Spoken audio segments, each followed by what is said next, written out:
when I decided to close the doors of running my own company, because I had to be the CEO, the custodian, accounting, the intern, the HR, and then deal with net 90 payments from the companies that I was representing at the time. We know.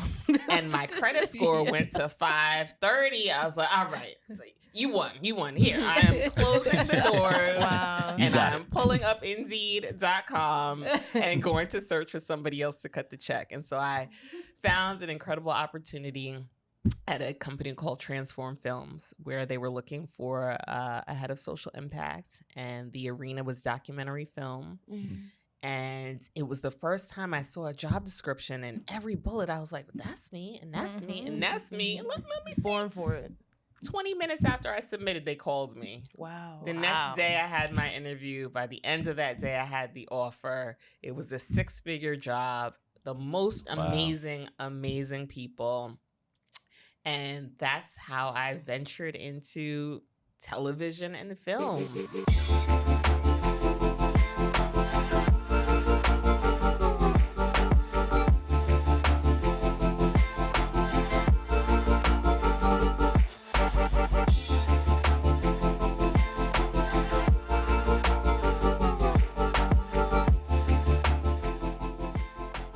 Melissa Potter, you have always known what you wanted in this world. Early on, you saw a disconnect between corporate brands as well as hip-hop artists. You decided to take the opportunity to challenge that by sparking up a conversation with the iconic Grandmaster Flash. Yes. You remember that? I remember. That's right. We're going to get into it. You are a filmmaker. You had a NAACP nominee. You were a visionary. You're a hustler. And a pillar in how we see social change in film and television today. Above anything else, we thank you for being here today. Thank you. Sound real swaggy, y'all. I love it. Thank you. Job well done. Thank you so much. Going through your story, going through some of the things I found, there were 2 pivotal points in your career that stuck out to me the most. The first one was the $16 an hour job that you took after losing a job. As well as the conversation with Grandmaster Flash. Yes. So if we can start there, and then we see where this conversation goes. Okay. Well, $16 an hour in the mid-2000s was wealthy. $4 today, right? No, not wealthy at all, when rent was $1,600 a month. I remember that very, very vividly. So some background, as we got to that point, I always knew that I wanted a career in entertainment. One of the rare people from the time I was 9 years old. I was a bossy only child, telling my friends, like, you are not hitting that Destiny's Child choreography the right way, right? That was me, yes. That Mariah note in the hands of the sky is not giving me what I needed it to give. Oh my God, that was me. And from there, I said, there has to be a way to monetize this love that I have. And all of my family worked in law enforcement. They had civil service jobs where you had to get a pension. You do your 20 years, your 30 years, you get out, you live comfortably. But for me, that wasn't enough. And so it was a hard sell to tell my parents, well, we're going to spend $50, $60K a year on tuition for me to go to Northeastern in Boston for undergrad to study the music business. Are you enjoying the conversation? Please like and subscribe to our channel. Be sure to hit the bell for notifications and be the first to know when new episodes drop. They went for it because I was always an overachiever, and I had started working in the entertainment business from the time I was 13 years old, carrying records for my dad's friend who was a DJ, going to all the various record labels. And so I just didn't know what aspect necessarily of entertainment it is that I wanted to pursue. But I also had a passion for communications, and I also had a passion for social issues. How do people show up in the world, whether it's their identity, their culture, their name, their space, their face? So it all kind of came together for me during these pivotal years at Northeastern, where I decided, you know what, I'm going to switch my degree to sociology, but do all of my internship experiences for 6 months out of the year during the course of 5 years in the entertainment business. And I fell in love with music PR. working with talent very closely. It was the most intimate relationship that I saw. And it was a way for me to really get to connect with folks to tell their stories in ways that were non-traditional, which also became, I guess, a theme to my career and my life to date. And so working my dream job as a publicist for A Tribe Called Quest, Leora Cohen, Chris Lighty, The Roots. Oh, you was in like the thick of it, of Def Jam. The thick of it. And then the week before Christmas in 2008, the woman I was working for at a small boutique PR agency became ill, had to close the doors, and she wasn't going to tell us. Wow. I happened to read an email that was not meant for me, but it really was meant for me, right? Look at God. Hello. Look at God. That let me know she was going to put locks on the door a week from that date. And so that would have been Christmas Day. And I said, wow, what the heck am I going to do now? I'm young. I don't think I had even hit 25 at that point. Living on my own, responsible for my own bills, my own groceries. And I left home at 17 and never went back. Are you enjoying the conversation? Please like and subscribe to our channel. Be sure to hit the bell for notifications and be the first to know when new episodes drop. Home is Rockland County, New York. So what people say is upstate, but it's not upstate. It's not 25 minutes outside. Tell them, of please. the city. Because I'm from the real upstate. Syracuse is upstate. Yeah, I know it. You cold. It's 7 hours. You cold. Exactly. So I had to scramble, right? Because being a hustler, which I appreciated, that was my favorite word in that brief bio that you shared. My dad came up in the 40 projects in Jamaica, Queens, one of 8 siblings, and was the first to move outside the PJs, to move us up to an acre of land upstate, to be the first one making 6 figures. So I never took that for granted. I was kind of just infused and always inspired by greatness and hustle and drive, and the fact that he never worked just one job. My dad had 3 jobs because he wanted his Benz, he wanted his fishing equipment. He wanted to be able to take his family on vacations. His American dream. Yes, his American dream. And it was up to me to only take that up to another level for myself and my now family and my daughter. So doors closed. At the time, there were temp agencies. Nothing was digital. This, again, is 2009, top of 2009. And I went to a temp agency and said, give me anything. I will do anything. Yes, I have a degree. Yes, I have, at that point, 8 years of professional, high-level work experience. Right. And they said, well, the NAACP Legal Defense Fund has a need for a human resources secretary, essentially. Somebody to come in, organize some files, papers, type a couple of things, you know. Paper pushing. Yeah, paper pusher. I'll push papers for $16 an hour. Yep. That part. I'll do that. Yeah. And so, right time, right place, perfect person to receive opportunity. Once I was there, a couple of months into this temp job, not having found anything in the entertainment business, unfortunately, the executive director passed away of the Legal Defense Fund. The same week that the head of communications left to go pursue a new career opportunity. So everyone is scrambling like, this is high level. We need to make the Washington Post announcement. We need to do, you know, the big in memoriam, whether it's on TV or to our membership base. And so I said, you know what, actually, y'all, I know you know me in this capacity, but I'm quite a talented publicist and communications director. Like, well, we don't have time to believe you or not. We're just going to give it a shot. Run with it. And I did. And that led to 4 years in a leadership capacity there, where I got to run all the social media and work on these incredible high-level court cases, distilling really complex legalese that had me at one point thinking I should go to law school. And then I spent a lot of money on an LSAT tutor to figure out that was a fail, and that was not for me. going to happen for me. And how we get to Grandmaster Flash is, after working at the Legal Defense Fund, I went over to the ACLU, and I said, you know what? This passion for social justice, social action, community development, and entertainment hasn't left me.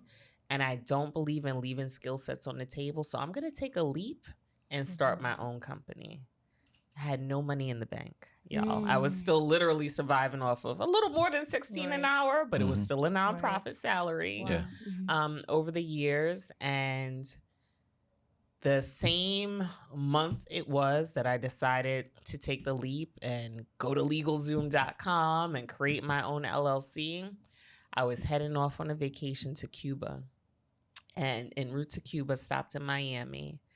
And I won free round trip air in first class from a raffle, literally.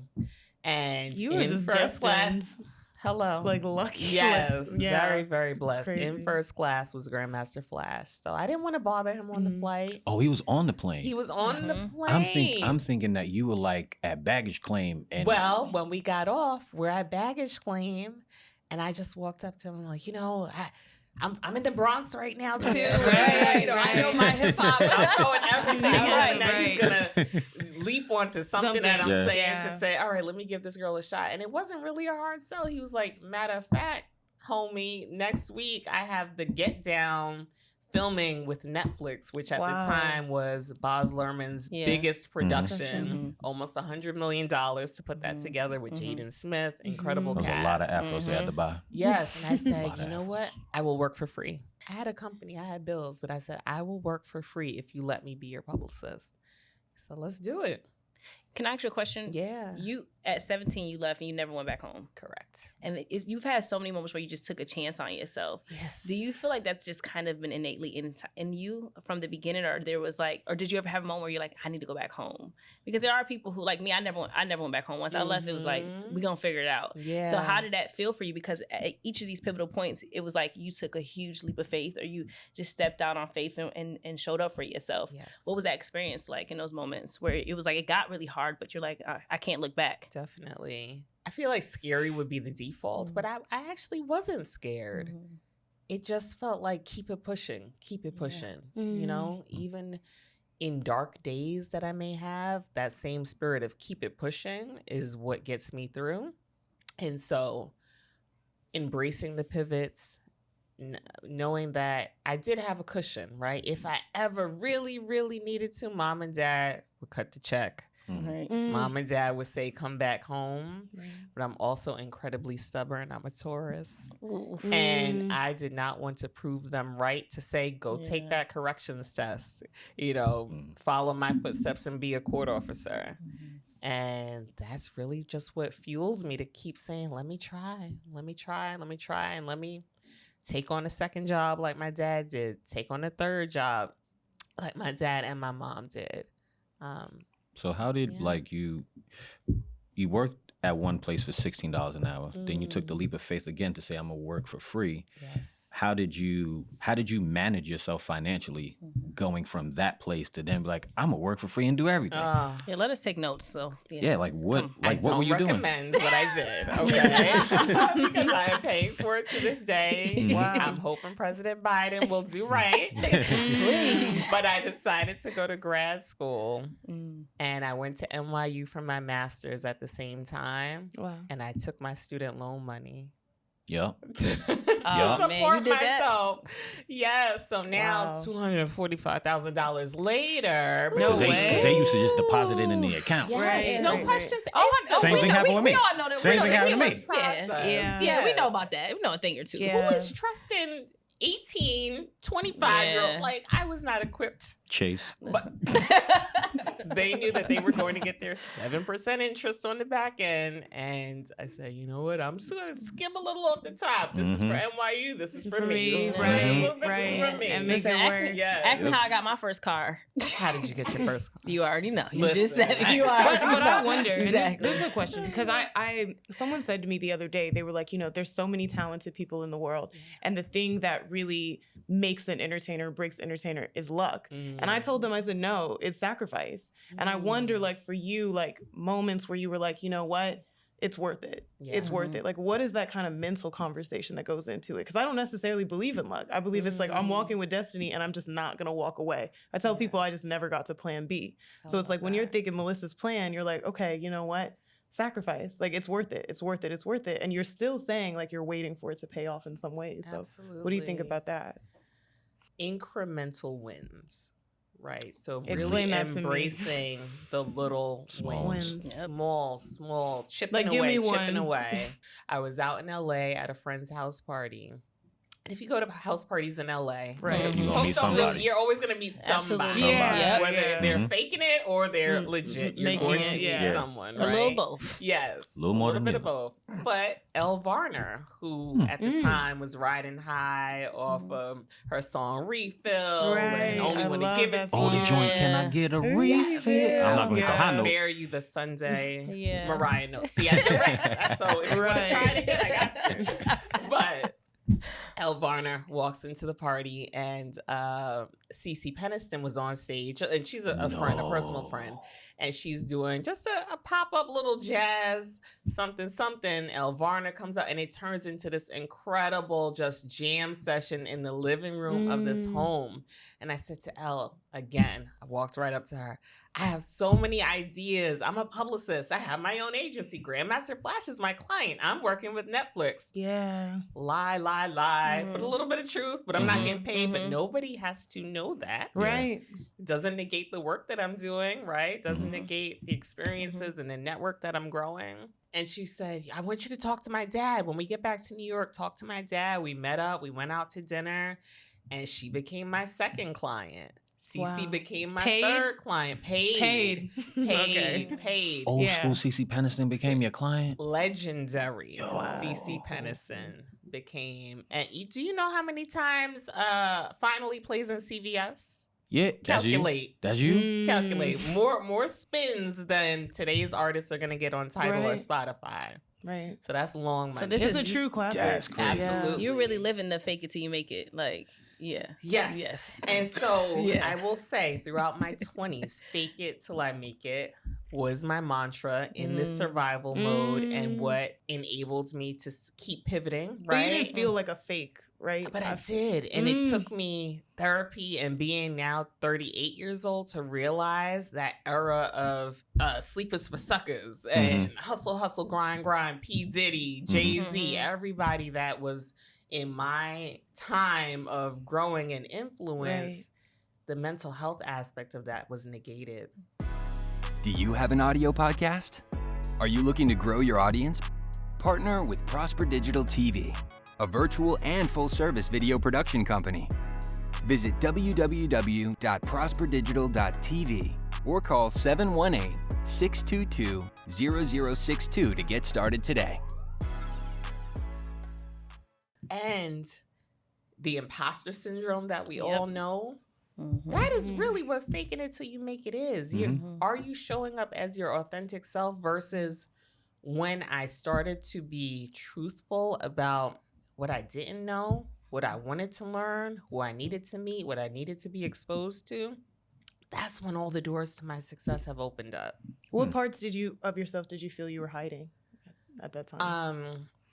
The challenge that I had was, so I've always been a younger person. I skipped a grade. I finished school a little bit early. And I worked in these amazing labels and spaces and with entertainers from 14 through now. Being a woman was also not something throughout the late 90s, early 2000s where you really had a voice. This is pre-Me Too. Right. Right? I was in a lot of rooms, saw a lot of shady things, a lot of propositions were made, right? So when we think about what I had to learn to be comfortable with my authenticity and my knowledge gaps and just embracing that, I may have known what I wanted to do when I grew up. I didn't know who I wanted to be. And that's what I'm still learning to this day. Your why. Yes. I love that you brought up, the physical and how that's received.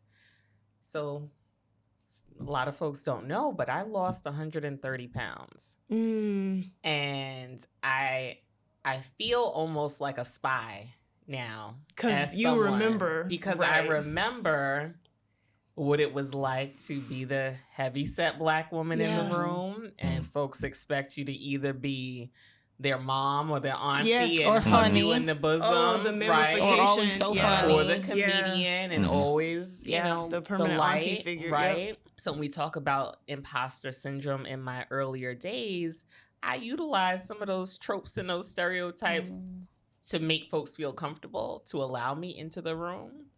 And so now, as a size 4, the attention is different. The conversations I feel are different. How I am received when I walk into a room, when I walk into white corporate spaces is a lot different. Thin, acceptable, light skin. Like, I know the things that work in my favor, unfortunately. 130 pounds is no joke, though. No, how did that happen? Why did that happen? Or how is that involved in your personal story? Dr. Weber out of White Plains Hospital. Okay, Dr. Weber.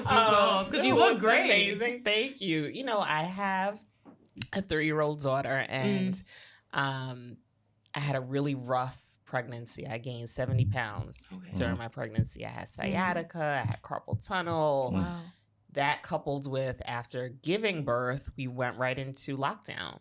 And so being 35 at the time, in the house, not having the time and the bandwidth to work out like I wanted to. You know, the eating, yes, you could do that, but really it goes hand in hand. None of us did. Right. I had to make a decision, like, I need to change my life. I have a beautiful young lady that I'm going to raise and bring into the world, and I want to have a fresh start with what my knowledge of nutrition is and the importance of fitness just for her mental health. We do yoga every morning together. And she's 3 and she teaches me. She's so good. Come on, downward facing dog together. Yes. I'm like, girl, go ahead. Mommy can't get down that low, but you're doing it.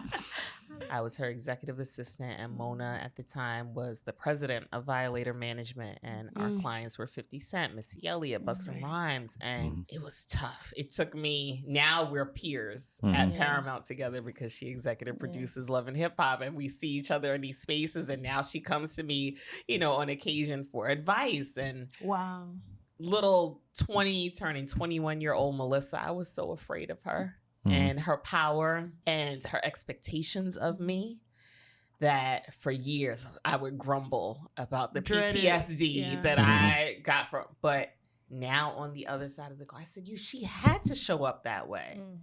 She at that had time. to be strong at that time. She had to be no nonsense. She had to expect me to come a half an hour before she entered into the room to make sure that her candle was lit, her tea was ready, to get her mental right for the battles that she was going to face, being one of the only Black female executives in the music business. How do you think that would go over now? That type of energy now, like today?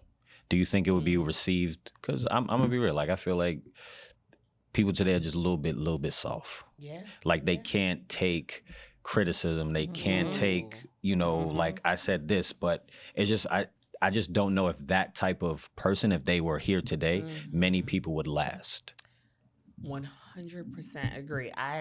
This last week, I said I do not go on Instagram to rant, but I had to do what I call the cheesecake rant. Do y'all I'm remember going on 40 stories strong. Walk to Junior's Cheesecake. We just talked about I am where I want to be. You want to be where I want to be, but did you go get that cherry cheesecake from me? And so many people, I think it's due in part to the accessibility of social media, both in seeing influencers. I could just wake up and film myself brushing my teeth, talking to the camera, making $1 million a year, versus, you know, the fake it till you make it culture of it's just a numbers game. I don't care. There's no strategy. Right. I just want tons of people to follow me. To what effect? To what impact? Are you enjoying the conversation? Please like and subscribe to our channel. Be sure to hit the bell for notifications and be the first to know when new episodes drop. the accessibility as well of executives, of talent, where folks just feel like they could DM you. Can I have a coffee? Too Can I take you to accessible. lunch? Right. Ask me a specific question. There's enough out there if you Google me that you can come to me and say, Melissa, I need advice on how to X, Y, Z. Yeah. Right? Don't just tell me, I'm going to quit my job. Can you help me? No. Right. No, Right. I'm not going to. What did you do? Hyper-familiarity. Right. Because you're going to be in the trenches when you decide to quit your job, when you decide to take out your student loan money, when you decide to make $16 an hour. And that's not an easy decision that you need the mental preparedness to enter that arena for. And so I want people to not be afraid of doing the work. And folks are sensitive. There is a different way. I'm not as tough as the folks that raised me in the industry were on me. There was a whole lot of expletives said, like, get your ish together, Melissa, in the moments where I needed it. And I cried. I would go outside, cry while I'm walking to Starbucks for you, and come back and do it again, and try, and then come back the next day. Right. It's not meant for everybody. No. I wonder, though, you said a key word, which is impact, and that's a key word in your job. You're Miss Vice President of Strategy and Impact. But what, beyond just a corporate idea of impact, when you think Melissa's life, Melissa's vision, not just as a VP, but also as an artist in your own right, like and working in film, what does impact look like for you in the world? So becoming an executive producer and a social impact producer, that was definitely happenstance for me. It was not music. You've heard me say music. That is what I thought that I always wanted to stay in and master. Right. And when I decided to close the doors of running my own company, because I had to be the CEO, the custodian, accounting, the intern, the HR, and then deal with net 90 payments from the companies that I was representing at the time. We know. And my credit score went to 530. I was like, all right, so you won. Here, I am closing the doors and I'm pulling up Indeed.com and going to search for somebody else to cut the check. And so I found an incredible opportunity at a company called Transform Films, where they were looking for a head of social impact, and the arena was documentary film. And it was the first time I saw a job description, and every bullet I was like, that's me, and that's me, and that's me. And let me see. Born for it. 20 minutes after I submitted, they called me. Wow. The next day I had my interview. By the end of that day, I had the offer. It was a 6-figure job. The most amazing people. And that's how I ventured into television and film. Now, while working at Violator, this was the time where Mona herself was starting to get into TV and film production. She produced a reality show looking for the next member of TLC.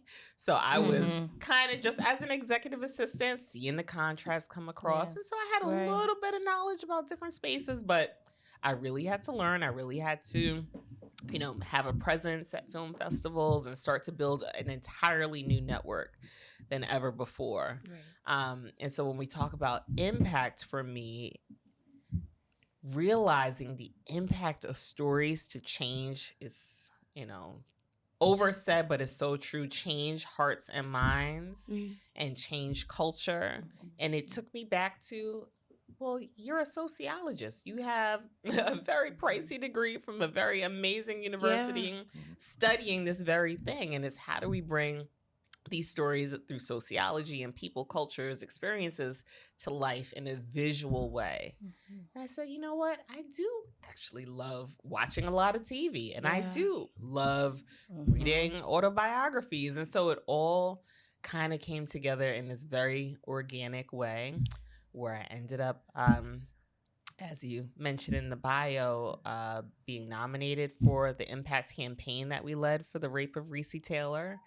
Reese Taylor was a Black woman who in the 1920s was the first ever to work with, surprisingly, Rosa Parks, who was leading communications for the NAACP, and to hold her rapist accountable for their attack on her and press charges. A gang rape, right? Yes, a gang rape. Now, of course, she didn't win, but it raised awareness across the country. It was on the cover of all the Black newspapers, and, it created such a buzz that set a precedent for what we see in Black leadership and women in strength today. And I loved so much that in that story, it showed the power of communications and public relations and grassroots outreach to be able to have an impact. And so that inspired me to continue down this path of being a social impact executive and realizing that I was doing it before it even had a name. Right. It's a new-ish job title, but it was always a part of my career journey and in my interests. So you would definitely say that all these moments led up to this, like everything. Because sometimes I think like when people do have these moments of pivoting, or when they feel like you said imposter syndrome, I went to school for this, or I did this. It's like, no, everything that you did is literally coming together in this melting pot. And I think it's kind of weird. Do you have any regrets for anything that you've done leading up to this point where it's like, I could have saved myself some time? Or do you feel like, no, every moment leading up to this was well worth it? Even the tears, even the crying to get to Starbucks. How do you feel about that? Can you unpack that a little bit more? My career had always been, even in the pivot, something that I was able to bob and weave and navigate and not leave my skills on the table and build upon and build upon and build upon. But love and what it took, that was some new stuff that I thought. It's a full-time job. The hardest job I've ever had. For free. To this day. I'm still unemployed over here. That's why we're still unemployed. I'm working overtime. But not working overtime. Learning. That was a very humbling experience. Because I had $100,000 wedding. I had over 120 people, 5 days of events. Girl, you were not afraid of debt. Like, damn. Listen, I think President Biden, what I said was... Don't bring Joseph into it. Don't bring Joseph in it. That's Melissa. That one was you. That's all you. Yeah, that's crazy. No. My parents. Respectfully. My mother, she was always like, I'm not paying for nothing. And then she started drinking the Kool-Aid with me. Yeah. We're on Instagram. We're on the Knot. We're on Pinterest. Well, you did say earlier that you could always go back and be like, hey, that cushion. You took all the cushions. I took. But I don't want to distract from the There's story. none left to this day. I don't want to distract from the story. So give us love. We're love. We're love. Yeah. So was it worth it? When we talk about social media influence and leading into turning 30 years old, I feel like I was in the hype. I was swept up in the mystique of the post and the visuals and the hashtagging of it all, that it was clouding me from the other voice saying, this isn't your person. This isn't when you're supposed to do this. And this how long until that voice came into your head? Because I feel like for some women, it's the day before the wedding. And for some women, it's really like the first date. But you just don't stop. It wasn't the first date, but it was definitely the first year. But I felt like, well, I've already committed myself. So I'm going to ride this out. I already done posted about it. But I can't go why? home. Yes. But that's the question I want to get to is why? Like, if you knew it, why still be like, I'm going to just see like what happens? That stubborn nature, one. And two, because I've always been so career driven, it always felt like this is something I just need to get over with so that I can focus on my career. Oh, wow. Yeah. Wow. Yeah. A lot of unlearning has happened over the last couple of years. And shout out to your therapist. There's been a couple of them. Yeah. And my friends. Yeah. And my mother, like, red flag, like literally waving a red towel in front of my face as I boo-hooed on the side of the bed to say, I can't. I'm not going to start another year in this way. Do you think that it's that for some women, I feel like, when you are the VP or the business owner and then you become the fiance or the wife, like it's these titles that they bring you some sense of self or some sense of self-worth. And it's very difficult to let that go when that's become something that other people also admire you for. Oh my gosh. I was going to ask you the same because I was like, it's like sometimes with women who are in these positions of power, it's like you feel like you're lacking this thing. Did you feel like that at all? It becomes like an identity. In some way. I can remember being invited to this nonprofit gala at Cipriani. And the head of a top law firm invited me as his guest. And so his hope was that I was going to use that opportunity sitting at that table with all of these very wealthy, influential people to sell myself. Who am I? Instead, I sat there and I said, I'm getting married next month, y'all. Do you want to talk about my wedding? Do you want to? Oh, wow. And it took years after, and I remembered seeing disappointment on his face, but I didn't know how to name it. I thought maybe he's bored. Maybe it was not interesting to him, but everybody else at the table was oohing and ahhing and gassing me up about it. Missed opportunity. It was a missed opportunity, and it was a time where I said, damn, you didn't choose yourself.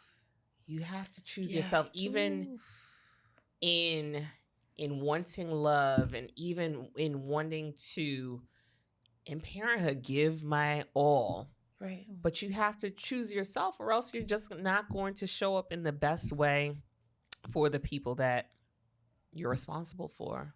Whether that's what's that look like now? Choosing yourself, like today. Transparency. I think that is my purpose and gift to young women like you, young men that can pick up on it too. I sit down with the young ladies that I mentor and I show them my paycheck. Y'all want this? Looks good, right? Wow. I remember when it wasn't this. Right. Let me show you my bank statements from a couple of years ago. Y'all see my family now on Instagram? Look at these divorce papers. Y'all hear me talk about my dad? Here's his funeral program.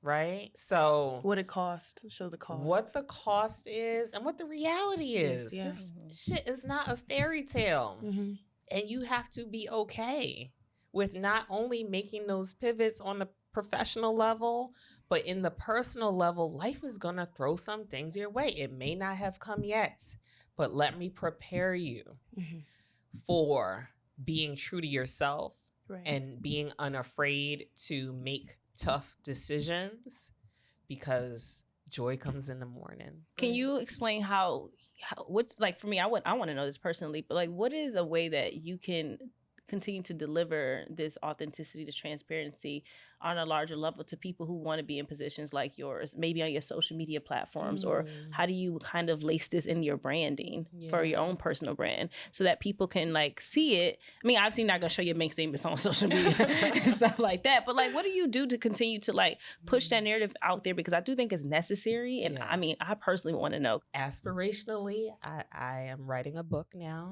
Yes. Book. Yes. You have a So title? book. That usually comes like, you want to tell us? No, I don't want coffee. Well, no, I don't want coffee. No, I don't want coffee. That's what it's called. Break down the title and then tell us what it's about. Yes. Whenever folks Message are you. interested in mentorship, career advice, can I treat you to coffee? I could buy a $6 coffee on my own. That's not what this is about, right? And so somehow along the way in time, people thought that was the way that you approach somebody that you're interested in learning from. Really, it's a Gucci bag. That's what they should have offered. Dang. I would say yes to that. Girl, actually, I will not you couldn't fight say a no. Gucci bag. But really, it's going to be no, I don't want coffee, and 99 other nuggets, more or less, as you pursue career success. And so being transparent in that capacity, using it as a tool where you can always go back to a book, right? We don't know if a reel is going to be here 10 years from now. Is it stories or is it interspersed stories about my real life experiences and just some real tangible actions that I'm a very action oriented person. That comes from share a story from the book. Oh, just give us one, please, just for free, just a little bit, a nugget. Man, let me think. I could talk for days, but I'm not sure if I shared with y'all that while I am now 3 years back at Paramount, which used to be Viacom, which used to be Viacom CBS. Right. When I was 18, it was actually my first ever college internship. Wow. Working at MTV Radio. Okay. And so it's just, I still get chills and goosebumps now, remembering being young, first job, going to the 29th floor. Yeah. Now I have, an amazing office on the 32nd floor. Same building? In the same building. Times Square, right? Yeah, Times Square. Times Square, 48th, 15 Honey, Broadway. I worked. You want to know where I worked at? Where? Right up under there. Where? The girl who always loved MTV, Junior Cheesecake. When I first moved, because I was that girl. Did that? Yeah, I worked right under there, honey. Oh my goodness. So right, Carmine's, I felt connected to that building because I was always absolutely. yeah. Oh my goodness. And so while I was working for MTV Radio at the time, that was when TRL was in its prime. Wow. Yeah. Michael Jackson was still coming by. Britney was coming by. NSYNC. Justin and Sing. Exactly. Backstreet Boys. This is when I think music ruled the entertainment world versus now it's more TV streaming. Right. I was really an observer. I was a hard worker as an 18-year-old, and I made sure that I did the job that they were, signing off my internship paperwork to do. But I also always asked a lot of questions about folks on the other side. I was never interested. To this day, I don't have a picture with one celebrity. Wow. To this day. Because I'm working. Like you, they are Bianca to me. They are Mike to me. You are a normal person. You have to poop. You have to put your pants on just the same. So the hype of it all, unless it's organic, we're naturally friends and I would take a selfie with you regardless, that doesn't move me. It was watching who was coming with them and who was doing the work with them. Right. The crew. The crew. Yeah. And that's when publicity became a career option for me because I saw the publicists were the ones escorting the talent for the day and vetting the questions and making sure that they, were buttoned up, lips were glossed and ready for prime time. Right. And there was a wonderful woman who, to this day, I consider a mentor and a friend named Paula Witt, who was a publicist and one of the few Black female top publicists representing Wynton Marsalis, Bruce Springsteen, The Roots. The list goes on at the time. And I was living in Brooklyn. Her office was in Brooklyn. And I said, I'm here full time, but I also want to work for you too. She said, well, you could come fax stuff for me in the evening before you go home. You can, and that is how my career got started. I would work full time, 10 a.m. to 6 p.m. at MTV. And then in the evenings or, on the weekends or whenever there were little windows of time, I didn't do a lot of, okay, that's a lie. I did do a lot of partying. But tell the full truth. Come on, transparency. I had a great time with my fake ID and showing up and lying. And I'm 21. What do you mean? But I was about my business. Do you have an audio podcast? Are you looking to grow your audience? Partner with Prosper Digital TV, a virtual and full-service video production company. Visit www.prosperdigital.tv or call 718-622-0062 to get started today. Would you say that's part of your aesthetic of how you get to where you want to get to, is that you get to a certain place and then you find another opportunity and you say, you know what, let me humble myself and let me drop down a little bit so that I know I can work my way in and then work my way up. Totally. Because now it's a third time. I'll give you a good example. Present day. I have been so frustrated. I listen to a lot of sports podcasts. I love The Pivot. I love Me too. We love The Pivot. We talk about that. Ryan Clark is just masterful. But it's Chandler for me. He's the. Oh, yes. I know, but Ryan is, but Chan is funny. Chan is hilarious. They all play their roles in that. Freddie Absolutely. Freddie is just we all got our cool. person. Right, See? That's why it's great. It's so great. And over the years, I've been so disappointed about how various leagues, like with Kyrie, have managed high-profile instances that have come up in relation to Black Lives Matter, social justice, religion, you name it. And I feel like, well, I know music really well. I have my 10,000 hours there. I'm inching towards my 10,000 hours of mastery in television and film. But sports is something I'm really interested to, just, as a consumer. And as somebody who, if I were to rant in my kitchen, my husband's always like, what are you talking about now? I'm like, oh, they didn't sign so-and-so, or it's a trade day because da-da-da-da-da. Right. I am now on a board of a sports nonprofit, an international sports nonprofit, unpaid. But it's an opportunity for me to grow my network in that room, to be in the rooms where the conversations are being had. I was a couple of weeks ago in a $11 million penthouse overlooking Central Park, where we had a really intimate conversation with folks that came in from London and from Afghanistan, and we talked about the role of women in sports. And it's feeding an interest that I've had for a long time. And it's unpaid. It's extra work on my plate. It's time that I'm giving, but I'm humbling myself to know that I'm just not going to be able to maybe one day make a leap and be who I am now at an ESPN or working for a league as a change maker without getting that ground level experience and building my network in a real way. Because you're compensated with the education. Absolutely. Right. And which is priceless. Yeah, absolutely. I agree. It's absolutely priceless. Yeah. I want to take it back to a moment that you said earlier, because actually 2 key moments that you mentioned. One, when this woman had just closed the doors and she wasn't going to tell you, and you're thinking, I can't go home. And that's opposed to this other moment where you say, okay, it's time to close down the business. You're looking at the numbers. It doesn't make sense. What is the difference between that moment? Because I think a lot of people, especially like I said about identity, they get caught up in, I'm an entrepreneur. I want to keep this thing above water. I don't want to work in a corporation. I don't want to be, bossed around. I don't want to work in infrastructure, bureaucracy, or whatever. Definitely.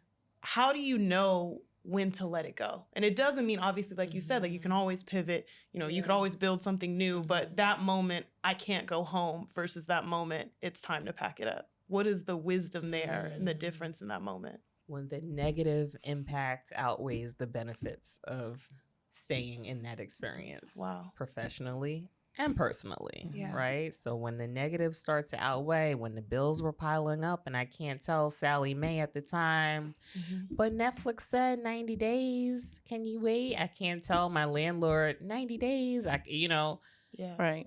Real life is happening now. Right. And it doesn't mean that it is a dream deferred. It just means that do it on the side. You can pick it back up. Yep. So let me get my full time. I've also never only had one job.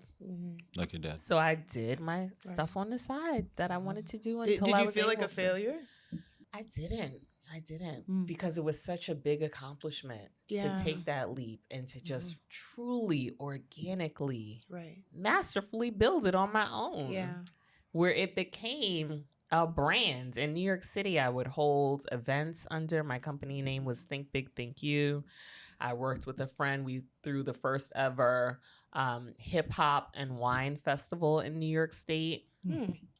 For us, we'd never thrown a festival. We had over 1,000 attendees. We had sponsorship from New York State Tourism Board. We netted over $50,000. And so I just knew, hey, there's always going to be opportunities to work on the side. Right.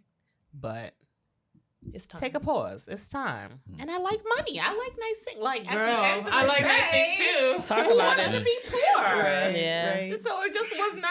And I think feeding me. I think there's like, that's great.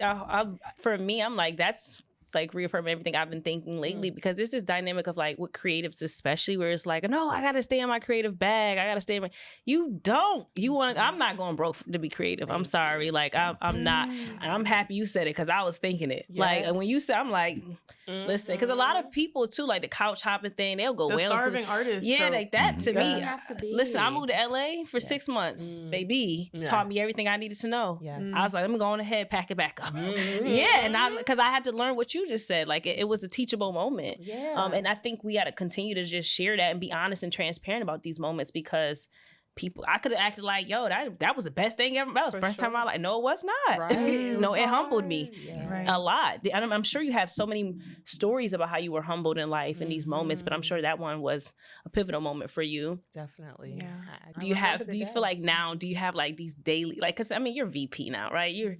How do you remain humble at this position? Like, how do you keep yourself grounded in the position you're in now? Well, there's just so much more that I want to accomplish. So to me, it's like, Right. I'm a VP. It's like, yeah. Yeah. But I'm not the CEO yet, Yeah. right? Whether it's for my own entity, for Paramount, or whoever the next major player in life might take me to be. Also being very grateful for the spirit of sponsorship and support of Black women that within the Paramount system saw something within me and said, you know what, we're going to elevate and we're just going to keep giving you opportunities. And when I initially rejoined the company post George Floyd, it was at the height of every company scrambling to find Black talent. And they Black squares. Shit, the Black Yeah, squares. we know about the Black The squares. tearful Zooms. When's the last time anyone cried? Hasn't happened in the last year and a half, 2 years, right? But it was a time where, thankfully, a lot of us who were not being recognized for our skills, abilities, accomplishments were able to have a seat at the table. And so I do not take that for granted. I mean, there was a time where when Black women were stepping up. It was like a thing. Like a lot of me, it was a conversation around like apply for them jobs, ask for that salary, all that stuff. Yes. Do you feel like that's still happening now? Because I feel like there's kind of now it's getting back to where it was prior to that time. At Paramount, it holds true. Okay. So I She can said, I can honestly speak for say me. that. Mine.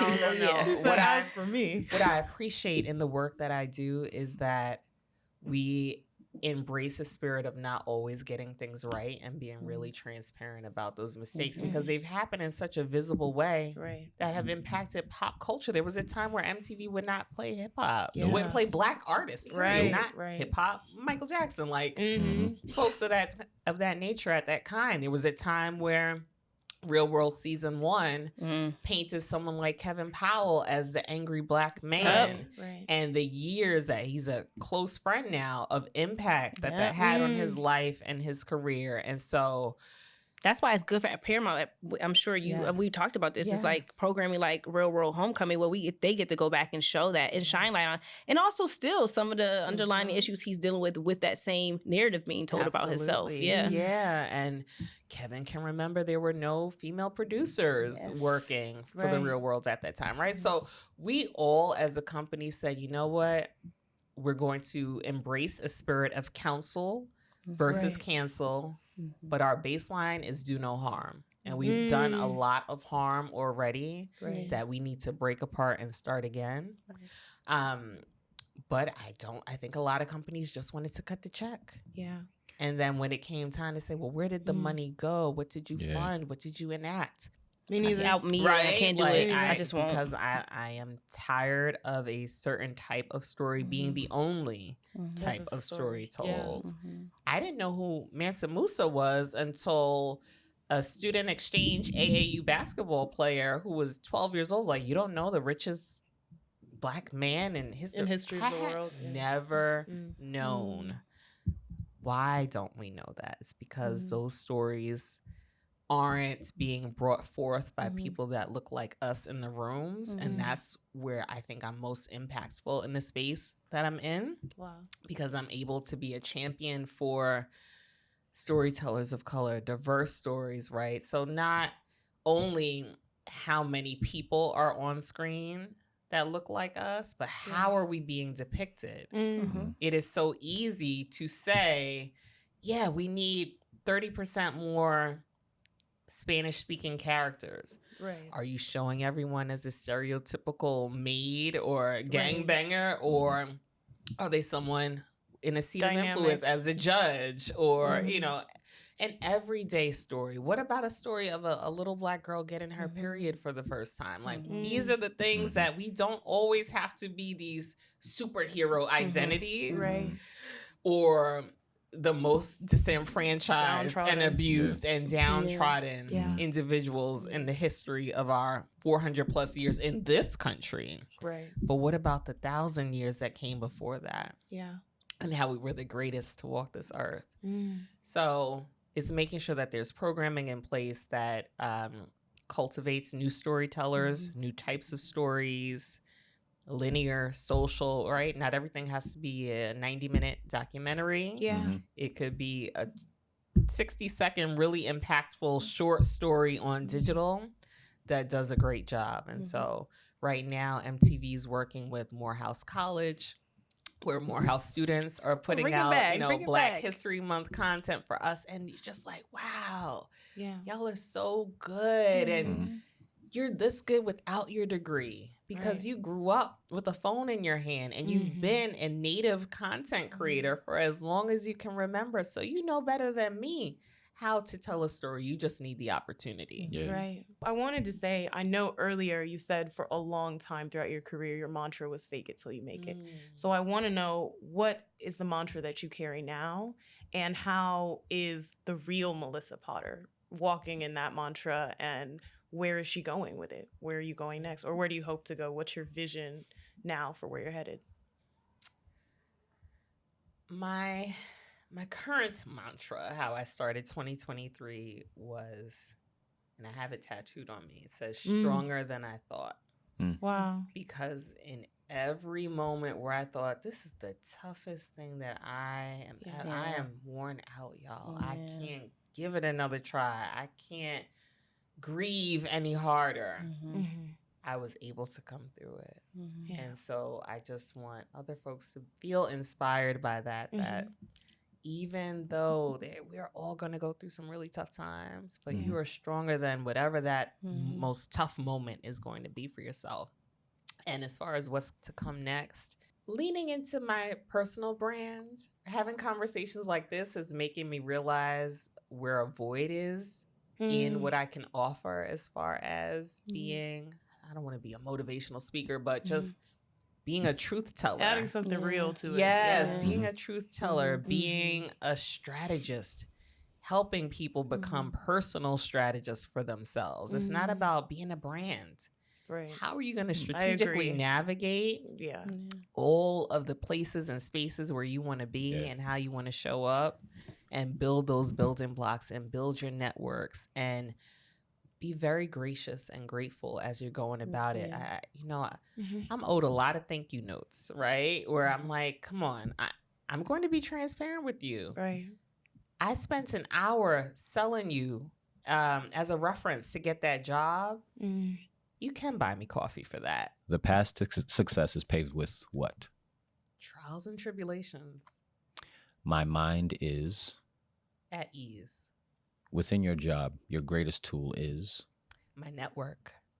You wish the world was more gracious. And tomorrow you will be the bomb. I know that's right. I know that's right. The bomb. Mic drop. Podcast right. Period. Well, Melissa, we appreciate you. We thank you so much for joining us. Thank you. And for sharing your nuggets with us. That's you dropped a lot of them on us. So before we let you go, we just want you to give you the opportunity and the space to share where people can follow you, where they can support you, and and read your book. Read the book, honey, and talks. And not sliding your demons about coffee, y'all. She don't want your coffee. No, I don't want coffee. Okay. So we're 99 other things you're gonna learn today. Yes, for career success. You can find me on Instagram, everywhere really. Melissa C. Potter on IG, Melissa C. Potter on LinkedIn. Those are my primary two. I won't tell y'all the Finsta, but there's one of those too for the good times. Yes. For the good times. We'll trade them afterward. And I do a lot of speaking opportunities. I'll be out in LA at the Oscars. I'll be at South by Southwest. We're doing incredible activations on Martha's Vineyard, getting ready for 2024 Super Bowl, which will air on CBS live from Las Vegas. So you can catch me on the road, and you can also book me, Melissa at melissacpotter.com. to come to your conferences, your schools, your podcast, anything else. Absolutely. This has been The Nugget. Thank you so much for watching.